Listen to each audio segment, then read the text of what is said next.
नमस्कार प्रिय दर्शकों, उपस्थित हूँ मैं आप सभी के बीच में आज कुछ अद्भुत ज्योतिषीय सूत्र लेकर। अगर आपकी जन्म कुंडली में ये सूत्र घटित हो रहे हैं तो आजमा लीजिए, 100% ये सूत्र सही घटित होंगे। पहला सूत्र, जन्म कुंडली में शनि अगर 2 नंबर, 6 नंबर या 10 नंबर पे बैठे हों, यानी कि वृषभ राशि, कन्या राशि या मकर राशि में बैठे हों, तो ऐसा जातक अकेले रहना ज़्यादा पसंद करता है। उसको ज़्यादा भीड़ भाड़ से अच्छा अकेले में सुकून में रहना लगता है। और अगर ऐसे शनि, इन्हीं राशियों में बैठे शनि शुक्र पे दृष्टि डाल दें,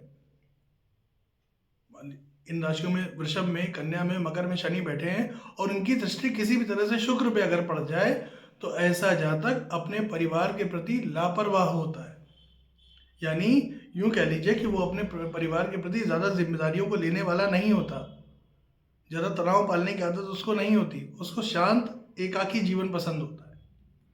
दूसरा सूत्र, जन्म कुंडली में यदि शुक्र और मंगल एक साथ कुंडली के किसी भी भाव में बैठे हों, किसी भी भाव में, और उन पर अगर शनि की दृष्टि पड़ जाए, ध्यान से समझिएगा इस सूत्र को, शुक्र और मंगल एक साथ हों, कुंडली के किसी भी खाने में बैठे हों, किसी भी भाव में बैठे हों, और उन पर अगर शनि की दृष्टि पड़ जाए तो ऐसा जातक अत्यंत कामुक प्रवृत्ति का होता है, उसके अंदर काम भाव बहुत ज्यादा होता है।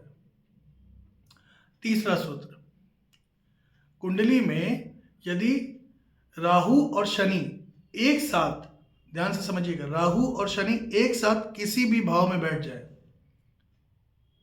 किसी भी भाव में, तो ये एक तरह से श्रापित दोष बन जाता है। ऐसे योग के चलते जातक को जब भी कोई बीमारी होती है तो वो बहुत लंबे समय तक चलती है। तो राहु और शनि का एक साथ बैठना बिल्कुल ठीक नहीं माना जाता, और कहीं अगर ये युति सप्तम भाव, लग्न, चतुर्थ या दशम में बन जाए फिर तो कहने ही नहीं। चौथा सूत्र, प्रिय दर्शकों, शनि अगर केंद्र में 1, 4, 7, 10 इन भावों में बैठ जाए, 11वें भाव में बैठ जाए, तो यकीन जान लीजिए आपका कोई काम वक्त पे कभी नहीं होगा, आपका कोई भी काम कभी भी वक्त पे नहीं होगा। लेकिन अगर यही शनि अगर बलवान स्थिति में बैठे हुए हैं तो एक बात जान लीजिए, ये बहुत अद्भुत सूत्र है, बहुत ध्यान से सुनिएगा, होगा वही जो आप चाहेंगे, लेकिन तब नहीं जब आप चाहेंगे। यानी कि जो आप चाहते हैं, जैसा चाहते हैं वैसा ही होगा, लेकिन उस समय नहीं होगा जिस समय उसको आपको जरूरत होगी। पांचवा सूत्र, जन्म कुंडली में बुध को देखिए, बुध की स्थिति कैसी है। बुध यदि जन्म कुंडली में देवगुरु बृहस्पति की दृष्टि से दृष्ट हो जाए, चाहे वो किसी भी भाव में बैठे हो, अगर वो देवगुरु बृहस्पति की दृष्टि से दृष्ट है तो ऐसे जातक की सामने वाले को जो समझने की क्षमता होती है वो बहुत जबरदस्त होती है। यानी कि सामने आदमी के दिमाग में क्या चल रहा है उसका दिमाग पढ़ लेना, ऐसे जातक में ये क्षमता जन्मजात विद्यमान होती है। एक सूत्र आपको और बताता हूं, जन्म कुंडली में लग्न में, यानी कि कुंडली के पहले खाने में अगर सूर्य बैठ जाए तो ऐसे जातक को कृष्णकाय कर देते हैं, यानी कि उसका रंग सांवला या काले रंग का हो जाता है, क्योंकि सूर्य तेज है। और जब तेज लग्न में ही बैठ जाएगा तो लग्न क्या है? व्यक्तित्व, हमारा शरीर, और लग्न क्या है? ये हिस्सा, चेहरा हमारा, तो इसने कृष्णकाय कर देगा, काला बना देगा। एक सूत्र आपको और बताता हूं, मंगल यानी कुंडली के दशम भाव में बैठ जाए, 10वें खाने में बैठ जाए, और अगर ऐसे में मंगल अपनी ही राशियों में हो या अपनी उच्च राशि में हो, यानी कि 1 नंबर और 8 नंबर में बैठा हो, मेष राशि और वृश्चिक राशि में, या फिर मकर राशि में बैठा हो, उच्च का मंगल हो, तो ऐसा जातक कुल दीपक होता है, अपने कुल खानदान का नाम रोशन करने वाला होता है।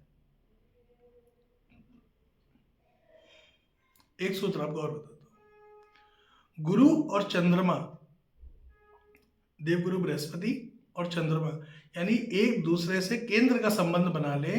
मान लीजिए लग्न में गुरु बैठे हैं, 4थे खाने में चंद्रमा बैठा हुआ है, या लग्न में गुरु बैठे हैं, 7वें खाने में चंद्रमा बैठा है, लग्न में गुरु बैठे हैं, 10वें खाने में चंद्रमा बैठा है, केंद्र का संबंध बना ले तो ये बहुत अच्छा माना गया है। चौथे और 10वें के संबंध को कहा गया है गज केसरी योग, राजयोगों की श्रेणी में महानतम राजयोग गज केसरी योग, अत्यंत महत्वपूर्ण।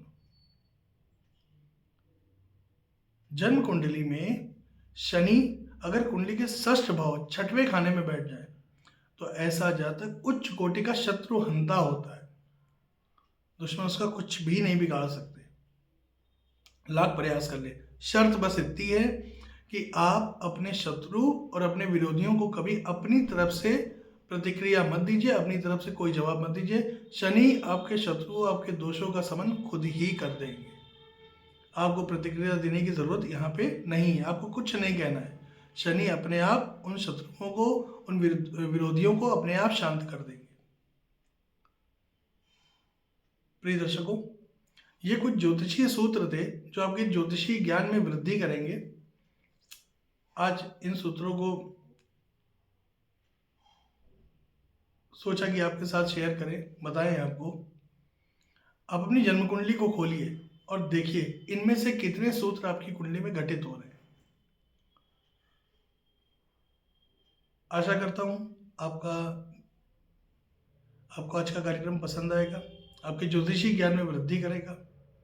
पुनः आपसे मुलाकात होगी ऐसे बहुत सारे ज्योतिष के अद्भुत विषयों के साथ में। इजाज़त दीजिए, अनुमति प्रदान करिए, वीडियो को लाइक करिए, शेयर करिए, सब्सक्राइब करिए। तब तक के लिए नमस्कार।